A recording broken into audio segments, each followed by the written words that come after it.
Hello friends, welcome. अगले video में हमने बात की थी कि भाई मेटल कार्बोनिल किस तरह से सिंथेसाइज किया जाता है और उसकी केमिकल रिएक्शन किस तरह से होती है उसकी बात की थी। अब इस वीडियो में हम लोग बात करेंगे कि कुछ लिगेंड कार्बोनिल के सिमिलर प्रॉपर्टी होती है कुछ लिगेंड की, वो लिगेंड हम लोग डिस्कशन करने वाले हैं उस लिगेंड के बारे में। तो चलिए शुरू करते हैं। तो वो जो कार्बोनिल का ऑक्सीजन है, ये उसकी कॉलम में कौन कौन से एलिमेंट आते हैं? सल्फर, सेलेनियम और टेलुरियम। तो उसको यहाँ पर रिप्लेस करके साइंटिस्टों ने देखा था कि उसकी प्रॉपर्टी किस तरह से होती है। तो उसकी प्रॉपर्टी उसको सेम नज़र आई कार्बोनिल से। तो सबसे पहला है CS, मीन्स उसको थायोकार्बोनिल बोलते हैं। CSE selenium, selenocarbonyl. उसके बाद CTE टेलुरोकार्बोनिल, ये उसके नाम है। ये कॉम्प्लेक्स स्टेबल फॉर्म में एग्जिस्ट नहीं करते। थ्रू कार्बोनिल जब स्टेबल में एग्जिस्ट करता है तो ये कार्बोनिल के जैसे कंपैरिजन में ये स्टेबिलिटी नहीं होती है, इसमें ये कम स्टेबल होते हैं। मगर ये जो CS कॉम्प्लेक्स है ये कभी कभार इंडस्ट्री में यूज़ होता है। मतलब मुझे पता नहीं है कि यूज़ होता है या नहीं, मगर यूज़ होता ही होगा, इसमें लिखा है। तो किस में यूज़ होता होगा? वो सल्फर ट्रांसफ़र रिएक्शन में यूज़ होता है। फ्रॉम नेचुरल फॉसिल फ्यूल होते हैं जो उसमें सल्फर होता है, उसको रिमूव करने में इसकी यूज़ होता है। और chemistry of complex containing this ligand is developed more rapidly, अभी डेवलप हो रही है। और ये जो CS, CE एंड CTE है वो सिमिलर प्रॉपर्टी होती है उसकी कंपेयर टू कार्बोनिल की, इसमें बॉन्डिंग मोड में, और वो सभी बिहेव करते हैं sigma donor and pi acceptor property सभी में होती है। और टर्मिनल और ब्रिजिंग मोड में ये भी बॉन्ड फॉर्म कर सकते हैं मेटल के साथ। ओके, यूजुअली ये जो CS होता है, CS ये strong sigma donor and pi acceptor है। स्ट्रॉन्ग सिग्मा डोनर तो होते ही हैं सभी, पर ये स्ट्रॉन्ग पाई एक्सेप्टर भी है, क्योंकि सल्फर के पास अभी भी d ऑर्बिटल आ जाती है। ऑक्सीजन के पास d ऑर्बिटल नहीं होगी, मगर सल्फर के पास होगी। इन सभी में d ऑर्बिटल, f ऑर्बिटल भी होती है।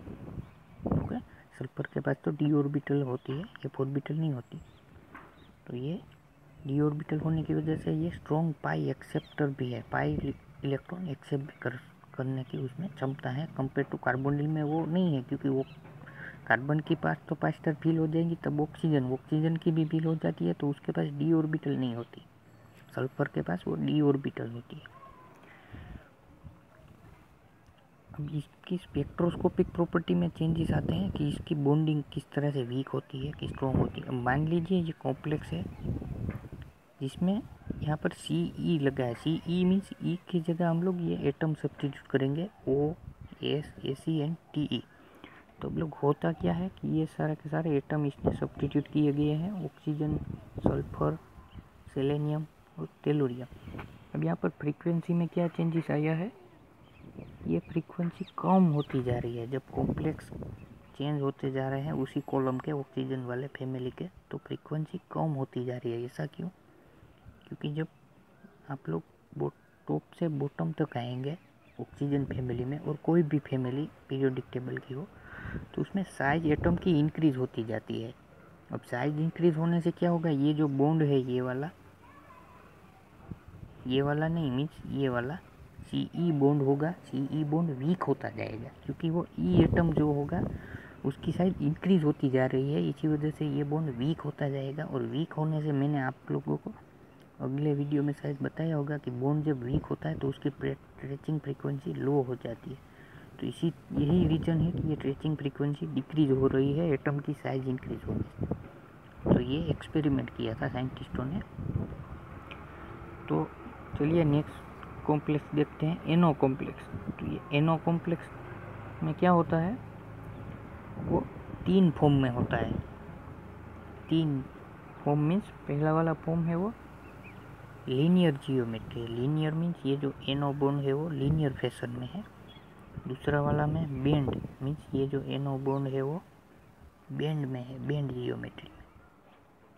और ये है ब्रिजिंग, मीन्स यहाँ पर नाइट्रोजन 2 NO लिगेंड किस तरह है, ब्रिजिंग फैशन में, इस तरह, इसको हम लोग ब्रिजिंग मोड बोलते हैं।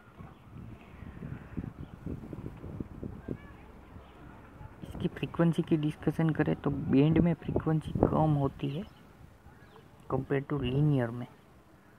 ऐसा क्यों? क्योंकि ये बैंड जियोमेट्री वाला NO है वो थोड़ा सा स्लाइटली डिस्टोर्टेड होता है compare to linear. Okay, slightly distorted होता है। ये तो आप लोग देख ही सकते होंगे लीनियर में और बैंड में फ़र्क क्या है। और ये जो NO प्लस है वो 2 इलेक्ट्रॉन डोनर है, NO माइनस होता है, ये बैंड होता है वो NO माइनस के फॉर्म में होता है, और ये लीनियर होता है वो NO प्लस के फॉर्म में होता है। और वो 2 इलेक्ट्रॉन डोनर में काउंट किए जाते हैं लिगेंड 18 इलेक्ट्रॉन रूल काउंट करने में।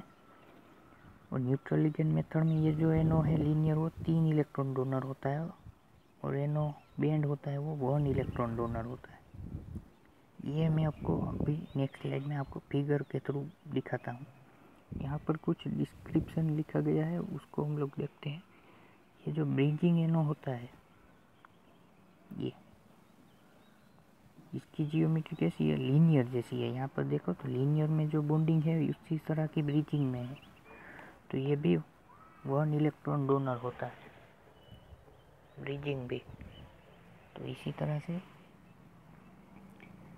अब 1 compound contain only NO ligand is known, तो ये कौन सा कंपाउंड है, क्रोमियम का NO कॉम्प्लेक्स है जो टेट्राहेड्रल फॉर्म में होता है, और वो आइसोलेटेड इलेक्ट्रिक होता है किसके साथ, NiCO4 के साथ। ओके, और 1 NO कॉम्प्लेक्स ये नाइट्रोप्रूसाइड आयन भी है।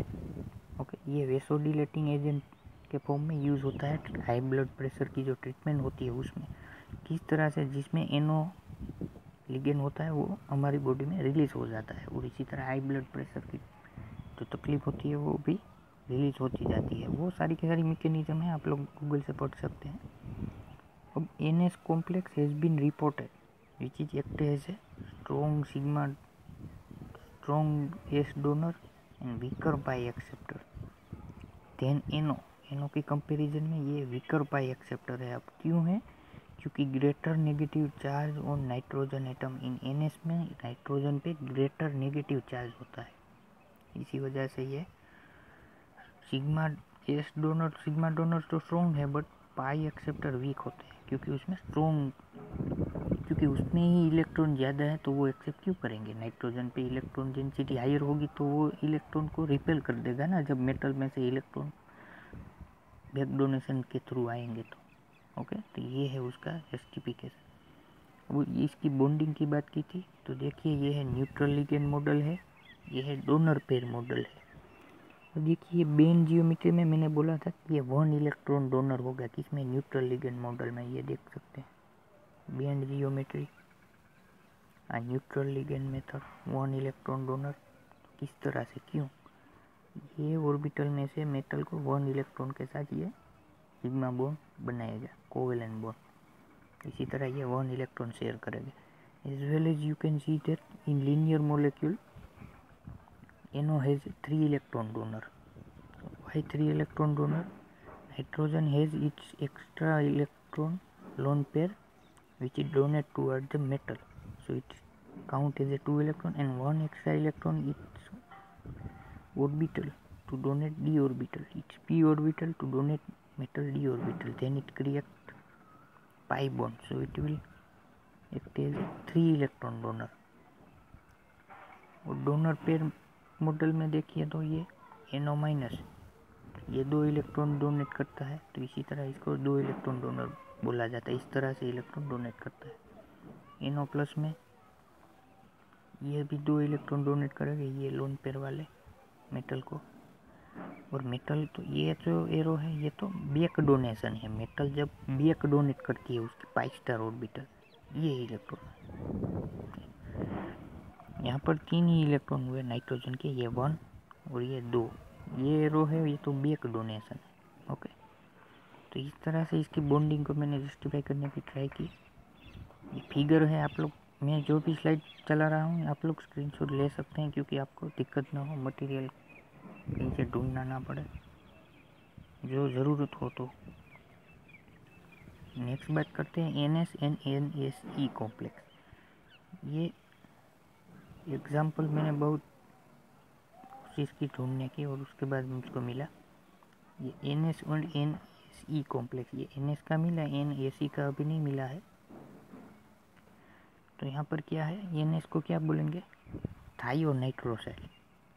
क्या कहेंगे, थायोनाइट्रोसाइल। ये भी आइसो इलेक्ट्रिक होता है कार्बोनिल से।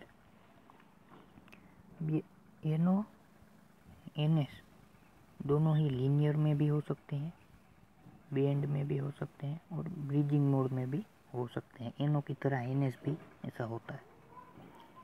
अब ये NS है, ये स्ट्रॉन्ग होता है NO के कंपैरिजन में। किस थिंग में स्ट्रॉन्ग होता है कि वो एक तेज पाई एक्सेप्टर लिगेंड होता है, वो स्ट्रॉन्ग होती है इसकी कैपेबिलिटी पाई एक्सेप्ट करने की NS की।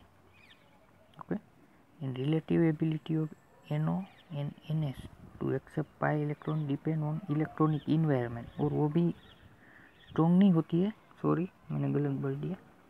तो इलेक्ट्रॉनिक इन्वायरमेंट पे डिपेंड करेगी कि वो किस तरह से पाई इलेक्ट्रॉन एक्सेप्ट करेगी।